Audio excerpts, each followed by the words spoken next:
Hi everyone, and welcome back to my channel. It's been apparent to me for a while that some books are not bad books, but they simply are not to my taste. And I tend to not judge people for liking things that I don't like because that doesn't seem very productive. And also there's a lot of judgment on the internet without me contributing to more of it. So I came up with this concept. I'm going to recommend you books that I personally didn't like for one reason or another, but I'm going to perfectly paint the target audience for this book. And if you recognize yourself in this picture, pick up this book because I think you're going to enjoy it. The first book that I'm going to talk about is Delicate Conditions by Danielle Valentine. This one is a thriller and it's about a woman in her 30s named Anne, who is an actress and who recently got a really big role that made her uber popular and that desperately wants to conceive a child but struggles with fertility. She gets pregnant, and as Anne is carrying the baby, she becomes more and more paranoid that someone wants to interfere with her happiness and basically kill the baby so she won't become a mother. This was such an interesting psychological thriller and I was absolutely and undeniably fascinated by it until the very last moment. I think what broke it for me was the explanation behind the suspense. If you like witchy stuff, if you are pagan perhaps, if you just believe in the energies, in the energy of nature, of Mother Earth, if you're just into that kind of thing, I think you're going to love this book. I personally really enjoyed the conversations surrounding motherhood and age and pressure on women to deliver healthy babies and pressure to be the perfect mother, to self-sacrifice. If you like these kinds of conversations surrounding motherhood and the changing roles of women in society, I think you're going to like this as well. For me, I love those parts. I'm just not a very spiritual person, and the mysticism surrounding the plot was a little much for me. But if you like your mysteries with a little bit of a magical element to them, with some mysticism, I think you're going to love this. The next book I have not talked about on my channel yet, so it is fresh and new. It is Can't Spell Treason Without T by Rebecca Thorne. I've tried reading this book for one reason and one reason only. It is a cozy sapphic fantasy, and I have a really bad track record with cozy fantasy in general. I need a little bit more plot in my fantasy stories. The same thing doesn't work for cozy mysteries, but with fantasy, I need drama, I need action, I need something. I need some character development at least. With cozy fantasy, I think people just enjoy the vibes, they like the atmosphere, the beautiful descriptions, and this book is not an exception. It's exactly what you expect from cozy fantasy. I don't know why I bamboozled myself into thinking I'm going to love it. It's been a struggle for me to read because I'm just not that kind of a reader. But if you like cozy fantasy generally, but you want to find something that has a bit more romance in it, and for this romance to be sapphic romance, I think you're going to like it. To be completely fair, this book featured a bit more conflict than I expected, but it also featured an established couple, which is not my preference. This is a story about Raina, who's an elite guard to the queen. It is a job that has been passed down in her family. She's really good at it, but she's getting tired of the queen and her whimsical expectations. And it is also about Kianth, who is her girlfriend and who is a very, very powerful mage. They decide to run away from the city and to settle in a small town so they won't be found.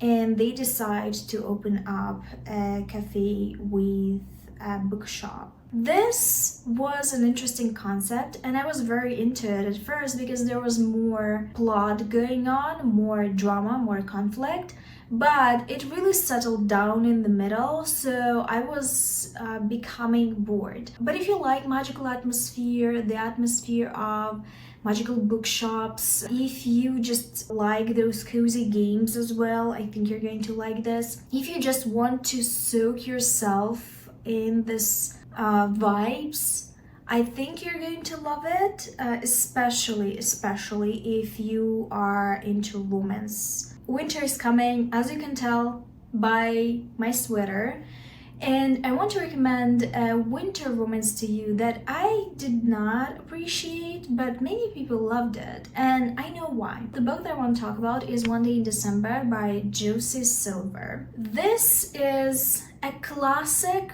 British romantic comedy with some very British romantic comedy tropes, and your enjoyment is going to depend on if you like them and if you're willing to forgive this book some lazy writing. This doesn't mean that your taste is terrible.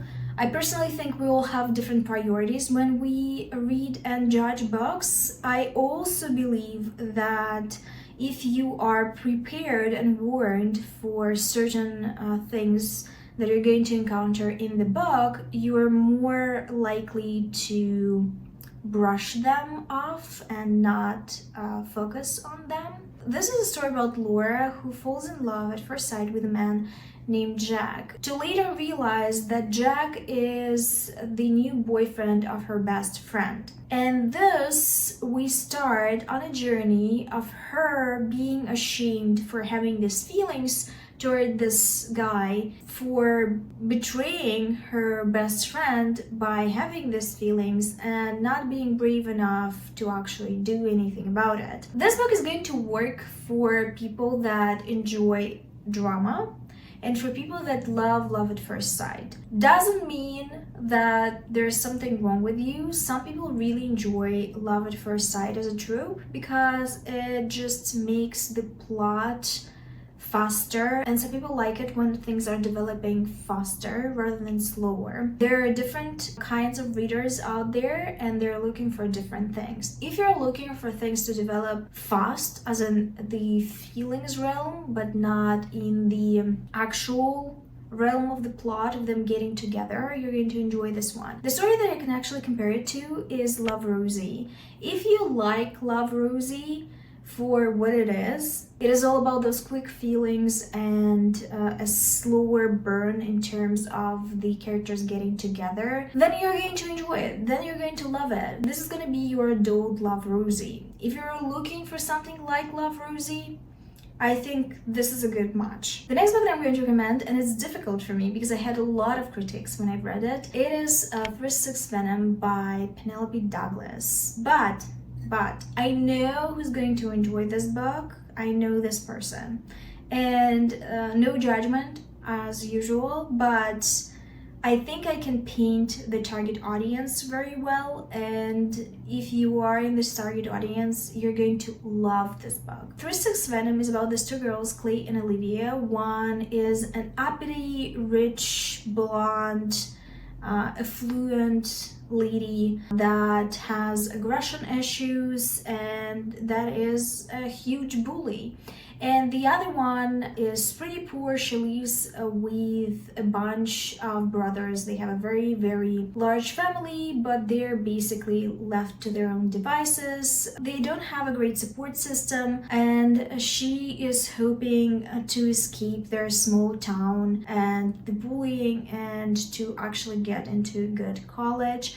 They both play on the same sports team, and the bullying is horrible. Despite that, they're very attracted to each other, very confused by their feelings, and essentially at the end they develop a sexual relationship that may lead to something more or may not lead to something more. There's a lot of drama surrounding them and their loved ones, the familiar relationships, the dynamics in school. It is a very action-packed kind of romance. It's also indie. If you've read Penelope Douglas before, you know that she writes really long books and the conflicts sometimes are very repetitive.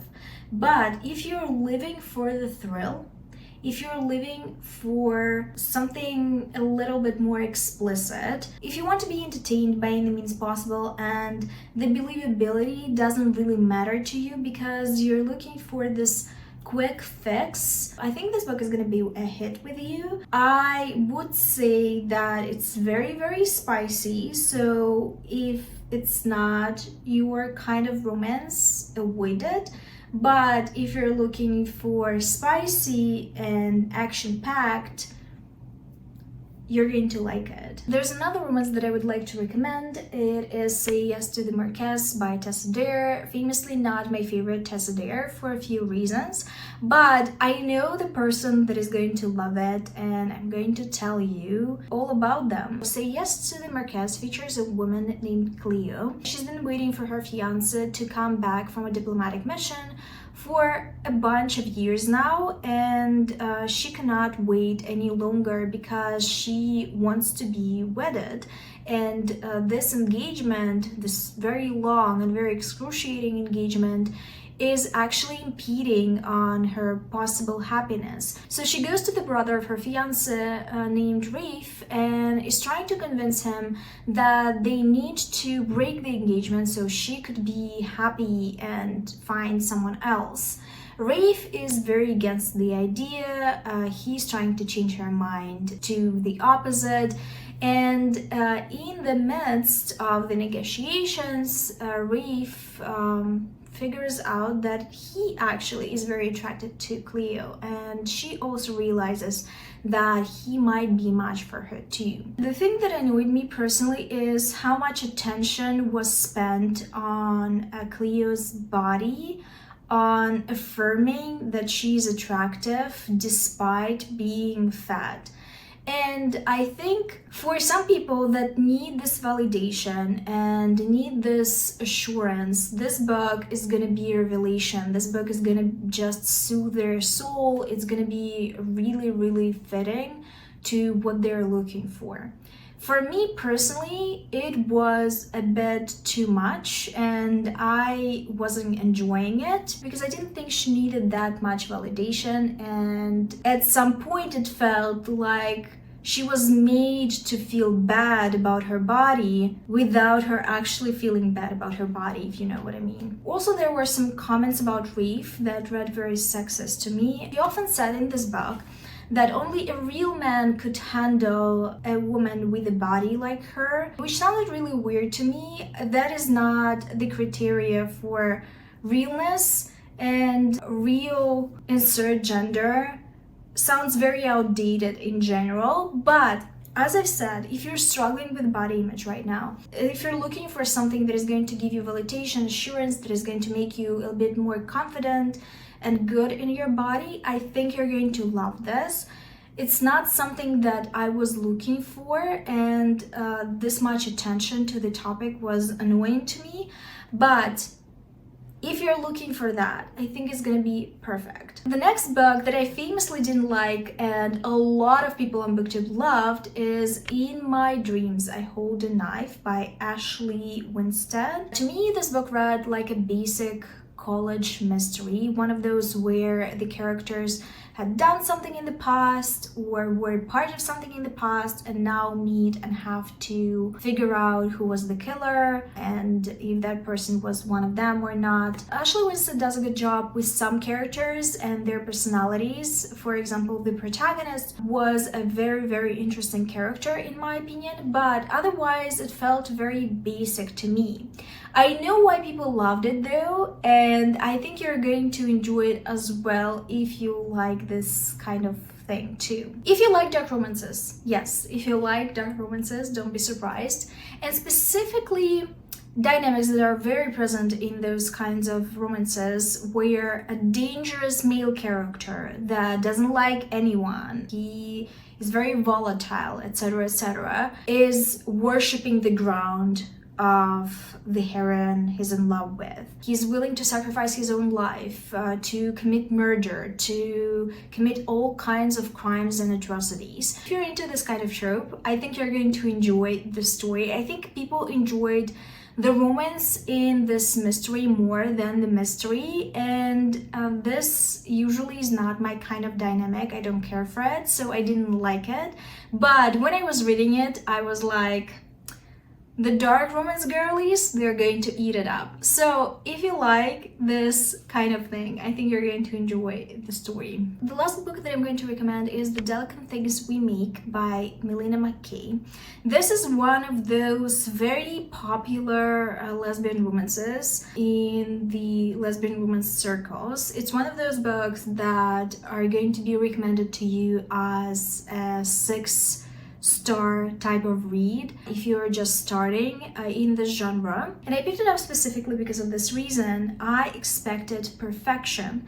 To me, this was not perfection. The story is about a journalist named Jamie who's been working as a bartender because she's been struggling with journalist work recently. She's hired by her old friend to investigate an artist named 𝕊𝕆𝕀𝕸𝕃, and no one knows anything about them, how they look, they've never been in public, they just drop their art and disappear. She discovers that 𝕊𝕆𝕀𝕸𝕃 is actually a middle-aged woman with ties to the fashion and art world that experienced something dark and never got her justice. She promises 𝕊𝕆𝕀𝕸𝕃 that she's going to avenge her. She finds 𝕊𝕆𝕀𝕸𝕃 incredibly charming and she falls in love with her. The thing that didn't work for me is insta-love. If you're very into lesbian stereotypes, you fall in love with every girl you meet, I think you're going to love this one. To me, the reason behind Jamie's fascination with 𝕊𝕆𝕀𝕸𝕃 was a little bit unexplained. And I get it, 𝕊𝕆𝕀𝕃 is a beautiful woman and sometimes you just can't fight it. But to me, the development of feelings felt a little rushed. I would have preferred for it to be more of a slow burn.